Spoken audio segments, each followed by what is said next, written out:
rigtigt, det er det, vi har købt ind. Det er, mine damer og herrer, Søren Berlev fra Gasolin, hvor er det sindssygt. Søren, du har betydet enormt meget for den her musikbranche, som er i Danmark. Jeg har kæmpe stor respekt for det, I har lavet, og du skal vide, at du har glædet så mange mennesker i Danmark. Du skal have 1000 tak, fordi du valgte at komme til Svendborg i den her weekend. Og 1000 tak, fordi du har været med til at inspirere. Du har været en fyrtårn inden for musik. Jeg snakkede med min hustru, og vi snakkede om, at vi skulle give dig vin. Og så var vi enige om, nej, en madpakke til rigtige rockmusikere. Det er øl. Er det ikke rigtigt? Så mine damer og herrer, ikke nok med, at jeg har en gave med øl.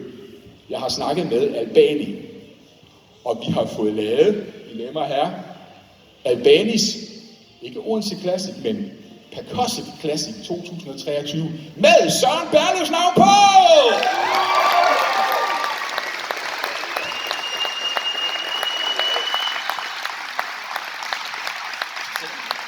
Og så synes jeg lige, Søren, han lige skal sige bare et par enkelte ord. Og tusind mange tak.